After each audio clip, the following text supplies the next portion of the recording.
من الشیطان الرجیم بسم اللہ الرحمن الرحیم بڑی الصلاۃ والسلام علیک یا رسول اللہ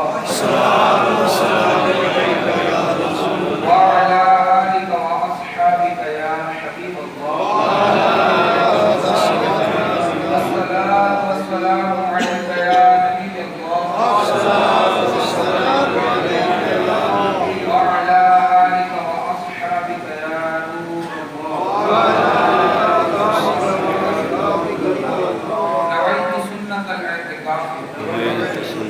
فرمان مصطفیٰ صلی اللہ تعالی علیہ وآلہ وسلم ہے جس شخص نے مجھ پر 1000 مرتبہ دن میں درود پاک پڑھا وہ اس وقت تک نہ مرے گا کہ جب تک اپنا مقام جنت میں نہ دے گا۔ پیارے آقا علیہ السلام کی ایک اور حدیث کا مفہوم ہے کہ نبی کریم رؤوف الرحیم صلی اللہ تعالی علیہ وآلہ وسلم ارشاد فرماتے ہیں کہ جس نے روزانہ دن بھر مجھ پر 50 مرتبہ درود پاک پڑھا قیامت کے دن میں اس سے مصافحہ فرماؤں گا۔ تو میرے آقا علیہ السلام کی اس مصافحے کی برکت دیکھیں کہ حضرت انس بن مالک جو پیارے آقا علیہ السلام کے صحابی وہ فرماتے ہیں کہ حضور پور نور صلی اللہ علیہ وسلم ایک جگہ تشریف فرما تھے اور کھانا تناول فرما رہے تھے۔ جب کھانا تناول کروانے کے بعد میں نے اپنا رومال نکال کر بارگاہ رسالت میں عرض کی کہ یا رسول اللہ آپ اس سے اپنے مبارک ہاتھوں کو صاف کریں۔ میرے آقا علیہ السلام نے میرے اس رومال کو لیا اور اپنے مبارک ہاتھوں سے اس رومال سے صاف کیے اپنے ہاتھ مبارک۔ حضرت انس بن مالک رضی اللہ تعالیٰ عنہ روایت کرتے ہیں کہ رب کعبہ کی قسم جب میرا رومال گندا ہو جاتا میں اس کو تندور میں پھینکتا، تندور آگ سے دھو کر باہر پھینک دیتا۔ سبحان اللہ۔ تو آپ سوچیں کہ پیارے آقا علیہ السلام ہمارے صرف دن بھر میں 50 مرتبہ درود پاک، برکت یہ ہے، فضیلت یہ ہے کہ قیامت کے دن اسے میرا ہاتھ مبارک چھو لے گا۔ اپنے دل پر ہاتھ رکھ کے قسم کھائیں اور یہ عقیدہ دل میں ہے کہ اگر حضور پر نور صلی اللہ علیہ وسلم قیامت کے دن جس سے مصافحہ کر لیں اس سے دوزخ کی آگ چھو سکتی ہے نہیں، کبھی بھی نہیں چھو سکتی، کیونکہ جب اس رومال کو پیارے آقا علیہ السلام کی نسبت ہوئی تو پانی حالانکہ پانی چیز ہوتی جو دھوتی ہے لیکن آگ اس کو دھو کر واپس دے رہی۔ تو میرے آقا علیہ السلام کے درود پاک کی اتنی برکت ہے کہ پیر مہر علی صاحب کو سب پہچانتے ہیں، میرا پیر مہر علی کو شاند ہے ہر دل چلتا ہے۔ بہت سونا واقعی ہے، پیر مہر علی شاہ صاحب صبح فجر کی نماز پڑھ کر ایک گراؤنڈ پر تشریف فرما تھے، ہاتھ میں تسبیح لیے، کبھی یہاں گزرتے کبھی وہاں سے گزرتے، ہاتھ میں تسبیح اور درود پاک کا ذکر کرتے۔ ایک کوئی سے بے بد نظر پاس آیا، ہاتھ میں بندوق لیے پیر مہر علی شاہ صاحب کی بارگاہ میں اور اسے کہا کہ بابا جی یہ تھوڑے گول گھی۔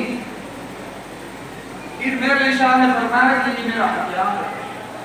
پیر مہر علی شاہ فرمایا کہ آپ کے پاس کیا تھا؟ یہ میرا ہتھیار ہے، انگریز کا کوئی شکار کرنے کے لیے آیا تھا۔ پھر اس بد نظر نے پیر مہر علی شاہ سے عرض کی کہ پیر مہر علی شاہ اس سے آپ کیا کرتے ہیں؟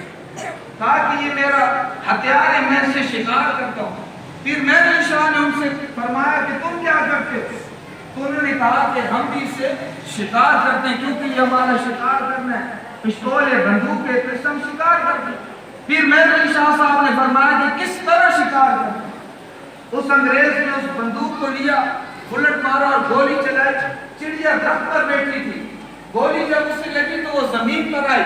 انگریز نے پیر مہر علی شاہ سے کہا کہ آپ اپنا اس کا شکار کس طرح کرتے ہیں؟ پیر مہر علی شاہ وہاں سے چلے، چڑیا کے پاس آئے، کہا کہ تیرا کام تھا اس طرح شکار کرنا، اور پیر مہر علی شاہ یہ کرتا ہے کہ تسبیح جب اس چڑیا پر لگی اللہ کی عزت کی قسم وہ چڑیا اڑ کر درخت پر بیٹھ گئی۔ پیر مہر علی شاہ فرمایا کہ تیرا یہ جو ہتھیار تھا اس سے دنیا کے اندر انسان کی زندگی جاتی ہے، اور جو مجھ پر ہتھیار ہے یعنی میرے پاس جو ہے وہ دنیا کی زندگی بنا دیتی ہے۔ تو درود پاک کی اتنی برکت ہے تو میرے پیر اور مرشد فرماتے ہیں کہ کم از کم دن میں 313 مرتبہ درود پاک پڑھنا چاہیے، ورنہ جتنا پڑھیں انسان کے لیے اپنی فائدہ مند۔ اسی طرح ایک شخص مکہ مکرمہ کے اندر نوجوان کعبہ شریف کے آگے بیٹھ کے صرف درود پاک پڑھے۔ درود پاک میں فضیلت بیان کر کہ وہ درود پاک مکہ کے سامنے مکہ مکرمہ شریف کے سین میں بیٹھ کر صرف درود پاک پڑھے۔ کوئی شخص طواف کے دوران جب گزرا، ہر طواف میں اس نوجوان کو دیکھتا ہے کہ وہ صرف درود پاک ہی پڑھ رہا ہے۔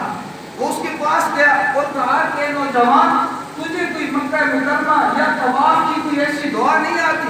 میں تجھے ہر بار دیکھ رہا ہوں تو صرف محمد مصطفیٰ صلی اللہ علیہ وسلم پر درود پاک پڑھ رہا ہے، وجہ کیا؟ اس نے کہا کہ اس کی وجہ بہت ہی بڑی ہے، اس کا واقعہ بہت ہی بڑا ہے، تاکہ مجھے وہ واقعہ بتائے۔ نوجوان کہتے ہیں کہ میں اپنے والد کے ساتھ مکہ مکرمہ میں حج کرنے کے لیے آ رہے تھے۔ سفر میں میرے والد صاحب کی طبیعت خراب ہوئی، تو اس وجہ سے ہم کسی جگہ ٹھہر گئے، لیکن وہ جگہ ایسی تھی کہ نہ بندہ تھا نہ بندے کی ذات تھی۔ باپ کی طبیعت اور زیادہ خراب ہونے لگی، حتیٰ کہ اس سے موت آ گئی۔ جب میں نے باپ کو دیکھا موت کے کافی دیر بعد، تو ان کا پیٹ بھی باہر آ گیا، آنکھیں باہر آ گئی، رنگ جو تھا کالا ہو گیا۔ میں اپنی باپ کی میت کو دیکھ کر پیچھے ہٹ گیا، حالانکہ اس نے مجھے اتنے سال اپنے سینے سے لگائے، لیکن موت ایسی چیز تھی کہ جب اس پر آئی تو اس کی صورت بگاڑ کر رکھ دی۔ کہتے ہیں کہ میں کسی کونے پر بیٹھ گیا اور اسی غم و رنگ میں تھا کہ اب کون آئے گا، اس سے کون غسل دے گا، کون تدفین کرے گا، اور یہ کیا ہوگا، اکیلی جگہ ہے۔ کہتے ہیں کہ مجھے آنکھ لگ گئی، میں سو گیا۔ فرماتے ہیں کہ جب دنیاوی آنکھ بند ہوئی، دلی آنکھ کھل گئی، حقیقی آنکھ کھل گئی۔ وہ کہتے ہیں کہ میں نے خواب میں دیکھا ایک حسین و جمیل بزرگ شخصیات میرے پاس موجود ہیں، سر پر جنتی تاج پہنا ہوا اور جنتی لباس پہنا ہوا، اور وہ جب آئے میرے والد صاحب کے پاس تو اپنا ہاتھ مبارک میرے والد صاحب کے سر سے رکھا اور پاؤں تک کیوں اس طرح کرتے گئے۔ نوجوان کہتا ہے اللہ کی عزت کی قسم، پیٹ بھی دوبارہ اندر، رنگ بھی اچھا ہو گیا، طبیعت اس سے بھی بہتر ہو گئی۔ یہ وہ بزرگ جب جانے لگے تو میں نے ان کے دامن سے اسے تھام لیا اور کہا کہ تو ہے کون، آیا کہاں سے؟ اس رب کی ذات کی قسم جس نے میرے باپ کے لیے تجھے رحمت بنا کر بھیجا، تو ہے کون؟ وہ بزرگ جب مسکرا کر اس نوجوان کی طرف دیکھا، فرمایا نظر رحمت کی، کہا کہ تو مجھے نہیں پہچانتا؟ کہا کہ نہیں، کہا کہ میں احمد دلال مدینے کا مصطفیٰ صلی اللہ علیہ وسلم۔ کیونکہ جب میرے باپ پر مشکلات آتی تھی، جب پریشانی آتی، وہ دنیا میں مجھ پر درود پڑتا، اور آج ایسا وقت تھا کہ وہ پریشان تھا تو میں مدینے سے تشریف لے آیا۔ میرے پیارے آقا علیہ السلام کی برکت ہے۔ بنی اسرائیل کے اندر حضرت موسیٰ علیہ السلام، آخری بات ہے، حضرت موسیٰ علیہ السلام کے دور میں ایک شخص اتنا گناہگار تھا کہ 40 سال رب کی نافرمانی، کتنے سال؟ 40 سال رب کی نافرمانی۔ علاقے کے رہنے والے جو لوگ تھے، قبیلے والے لوگ تھے، اتنے بے وقت اور تنگ ہو گئے تھے، وہ چاہتے کہ یہ مرے اس کو اٹھا کے کچرے میں پھینک دیں، پورا علاقے کا ماحول خراب کرتے رہے۔ کہتے ہیں کہ جب اس شخص کو موت آئی، اس علاقے والوں نے اس میت کو اٹھا کے کچرے میں پھینک دیا۔ بنی اسرائیل کا واقعہ بتا، کچرے میں پھینک دیا۔ اللہ تبارک و تعالیٰ نے فرشتے کے ذریعے حضرت موسیٰ علیہ السلام پر وحی کی، کہا کہ اے موسیٰ، تیرے دور کے اندر فلاں جگہ پر ایک شخص دنیا سے رخصت ہو گیا، مر گیا، لیکن ان لوگوں نے اسے تدفین نہ کیا، غسل نہ دیا، بلکہ کچرے میں پھینک دیا۔ آپ جائیں، اسے غسل بھی دیں، تدفین بھی کر دیں۔ کہتے ہیں کہ حضرت موسیٰ علیہ السلام جب اس علاقے میں وہ شہر میں اس قبیلے کے پاس گیا تو واقعی دیکھا کہ لوگوں نے اس میت کو کچرے اور گند کی طرح پھینکا ہوا تھا۔ حضرت موسیٰ علیہ السلام رب کا حکم مانتے ہوئے اس میت کو صاف جگہ لائے، غسل کیا، نماز جنازہ پڑھا، تدفین کی۔ وہاں کے رہنے والے لوگوں نے کہا کہ اے اللہ کے پیارے نبی، اس نے رب کی 40 سال نافرمانی کی، ایک نہ روزہ رکھا، نہ زکات دی، نہ نماز پڑھا، نہ ماں باپ کا خیال رکھا، نہ کچھ ادب احترام حلال کی تمیز کی، اس نے کوئی ایسا کام نہیں کیا، لیکن آپ کے ذریعے اس کا نماز جنازہ پڑھا گیا، غسل کیا گیا اور تدفین کیا گیا، اس کی وجہ کیا ہے؟ حضرت موسیٰ علیہ السلام نے جب ان لوگوں کی گفتگو سنی تو بارگاہ رسالت، بارگاہ خداوندی میں ہاتھ اٹھائے اور رب کی بارگاہ میں التجا کی کہ یا الہی، یہ لینے والے لوگ تو کہتے ہیں کہ یہ شخص گناہگار تھا، سیاہکار تھا، بدکار تھا، 40 سال سے تیرے نافرمان تھا، لیکن مرنے کے بعد اسے اتنی فضیلت، اتنا مقام کیوں ہوا کہ ایک نبی اسے غسل دے رہا ہے، کفن پہنا رہا ہے اور تدفین کر رہا ہے؟ جب اتنا کچھ بارگاہ الہی میں حضرت موسیٰ علیہ السلام نے عرض کی تو خداوندی سے وحی آئی، کہا کہ موسیٰ بے شک ہی 40 سال گناہگار تھا، میں بھی نمازیں نہ پڑھتا، درود نہ پڑھتا، کوئی اچھے کام نہ کرتا، روزے نہ رکھتا، ہر وقت ماں باپ کا دل دکھاتا، پیر ولیوں کے بارے میں برا کہتا، اور جتنے بھی دنیا کے برے کام تھے اس کے زبان سے بھی برائی، کان سے بھی برائی، ہاتھ سے بھی برائی، زبان سے بھی برائی تھی۔ 40 سال رب کی نافرمائی ہے موسیٰ بے شک اس نے کی، لیکن اس کو یہ مرتبہ مقام اس وجہ سے ملا کہ جب بھی یہ تورات شریف کو کھولتا تھا، جہاں پر نام محمد آتا تھا اٹھا کے چوم لیتا تھا، ہم نے اسی وجہ سے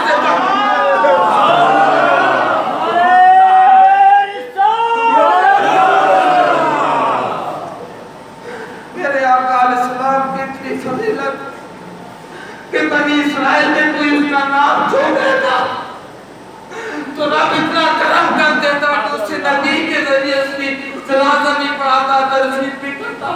سبحان اللہ۔ ہم تو پیارے آقا علیہ السلام کی امت میں سے، اور ہم اس مدینے والے پر نہ درود پڑھتے، نہ سلام پڑھتے، نہ نماز پڑھتے، نہ روزے رکھتے، ماں باپ کا دل دکھاتے، اور میرے آقا علیہ السلام کی شان و عظمت تو دیکھے کہ ایک بار درود پاک پڑھنے سے 10 رحمت نازل، 10 بار درود پڑھنے سے 100 رحمت نازل، 100 بار درود پاک پڑھنے سے 1000 رحمت نازل۔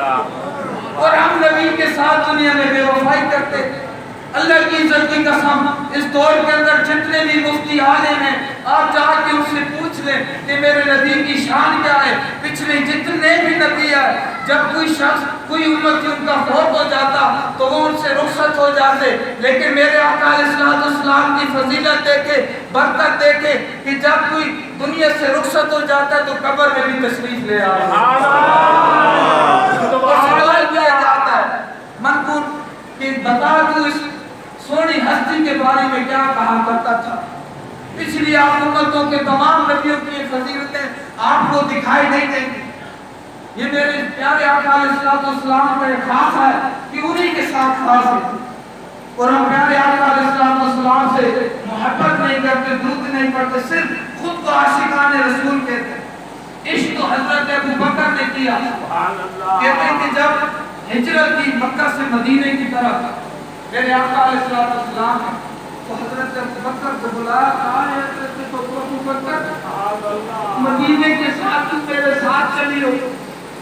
کہتے ہیں کہ جب حضرت ابوبکر اپنے گھر میں گئے پوری رات روتے رہے کہ نبی پاک صلی اللہ علیہ وسلم پورے ہزاروں لوگوں میں سے صرف مجھے کیوں چنا، اور میں اتنا گندا کہ نبی کے ساتھ ہجرت کرتے جاؤں، اتنی عاجزی کے اندر پوری رات روتے گئے۔ جب صبح ہوئی تو پیارے آقا علیہ السلام کے لیے جب ہجرت کے لیے گئے تو ابوبکر کا عشق دیکھیں، اللہ کی عزت کی قسم کتابوں میں یہ رات روایہ ہے، یہ بیان کیا گیا ہے کہ جب وہ قافلہ چلا قافلہ تو حضرت ابوبکر کبھی آگے جاتے ہیں حضور کے، کبھی پیچھے جاتے ہیں، کبھی دائیں جاتے ہیں، کبھی بائیں جاتے ہیں، عشق کے اندر گھوم رہے ہیں۔ میرے آقا علیہ السلام نے فرمایا کہ ابوبکر کبھی آگے چلے جاتے ہو، کبھی پیچھے چلے، کبھی دائیں کبھی بائیں۔ ابوبکر رضی اللہ تعالیٰ عنہ نے فرمایا کہ یا رسول اللہ، جب میں پیچھے ہوتا ہوں تو مجھے اس بات کا خوف ہوتا ہے کہ کفار آپ سے آگے حملہ نہ کر لے، اس وجہ سے میں آگے آ جاتا ہوں۔ عشق کی بات ہے، کہتے ہیں کہ جب میں آگے ہوتا ہوں تو مجھے دائیں جانب خوف ہوتا ہے کہ دائیں جانب کوئی حملہ نہ کر لے، میں دائیں جانب مڑ جاتا ہوں، اور اسی طرح جب دائیں جانب ہوتا ہوں بائیں کا خوف آتا ہے تو میں بائیں جانب کودنے آتا ہوں۔ میرے نبی کریم صلی اللہ علیہ وسلم سے محبت کرنے والے حضرت ابوبکر تھے، بلال حبشی کا واقعہ سنیں، فرماتے ہیں کہ جب بلال حبشی رضی اللہ تعالیٰ عنہ جب مسلمان یعنی نہ ہوئے تھے، سبحان اللہ، سبحان اللہ، سبحان اللہ، سبحان اللہ، سبحان اللہ۔ کل عصر کی نماز کے بعد آسانہ رضیہ پر قرآن خوانی کا سلسلہ ہوگا اور قرآن شریف درود شریف بھی پڑھے جائیں گے۔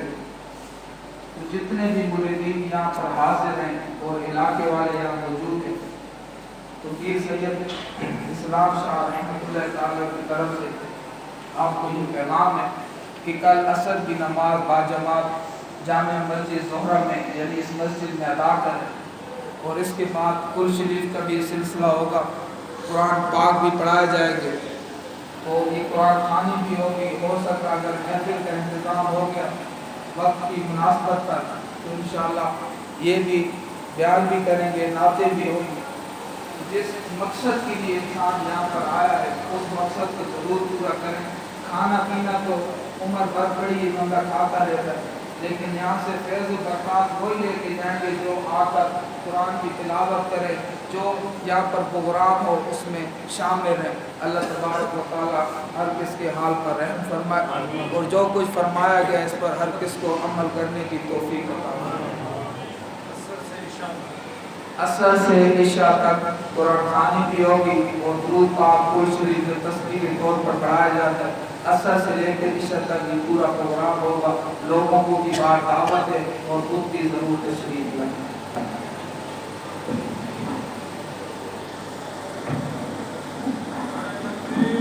اللہ اکبر، اللہ اکبر، یا رسول اللہ، یا رسول اللہ، ارے حیدری، ارے غوثیہ،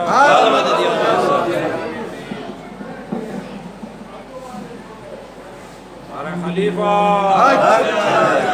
اعلیٰ حضرت مرشد پیر سید سکندر شاہ بادشاہ زندہ باد، اللہ ہو، اللہ ہو، اللہ ہو، اللہ ہو، اللہ ہو، اللہ ہو، اللہ ہو، اللہ ہو، اللہ ہو، اللہ ہو، اللہ ہو،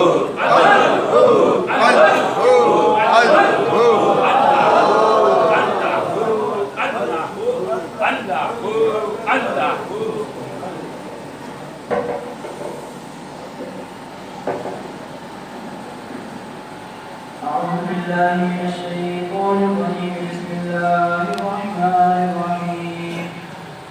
تبارك الذي بيده الملك وهو على كل شيء قدير، الذي خلق الموت والحياة ليبلوكم أيكم أحسن عملا وهو العزيز الغفور، الذي خلق سبع سماوات طباقا ما ترى في خلق الرحمن من تفاوت، وارجع البصر هل ترى ثم ارجع البصر كرتين ينقلب إليك البصر خاسئا وهو حسير، ولقد زينا السماء الدنيا بمصابيح وجعلناها رجوما للشياطين وأعتدنا لهم عذاب السعير، وللذين كفروا بربهم عذاب جهنم وبئس المصير. إذا ألقوا فيها سمعوا لها شيئا وهي تفور تميز من الغيظ، كلما ألقي فيها فوج سألهم خزنتها ألم يأتكم نذير، قالوا بلى قد جاءنا نذير فكذبنا وقلنا ما نزل الله من شيء إن أنتم إلا في ضلال كبير، وقالوا لو كنا نسمع أو نعقل ما كنا في أصحاب السعير، فاعترفوا بذنبهم فسحقا لأصحاب السعير. إن الذين يخشون ومغفرة وأجر كبير. وأسروا قولكم أو اجهروا به إنه عليم بذات الصدور. ألا يعلم من خلق وهو اللطيف الخبير.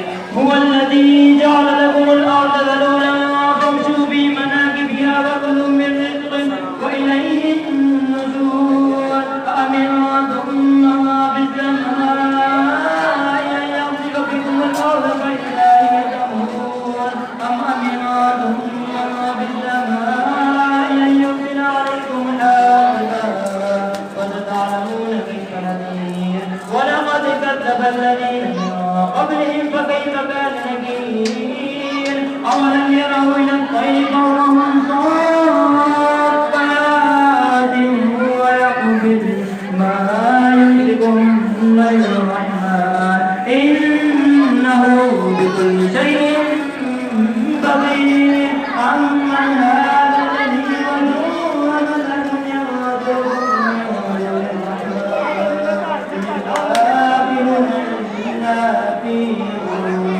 أمن هذا الذي يرزقكم إن أمسك رزقه بل لجوا في عتو منفور.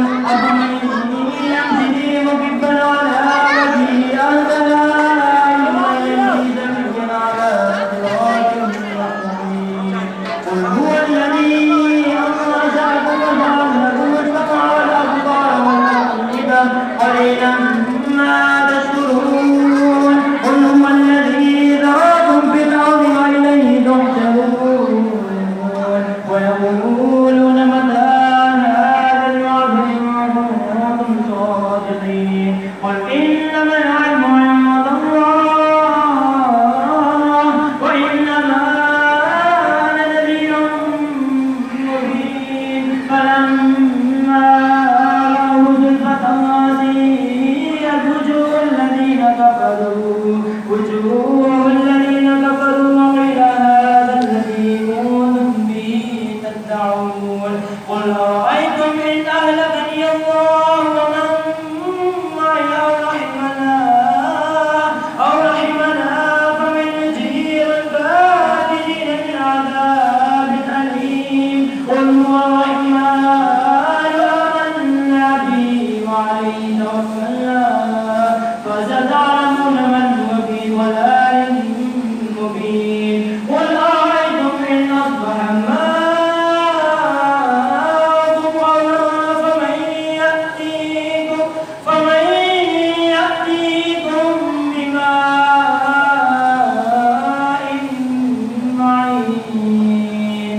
الله رب العالمين. صدق الله العظيم.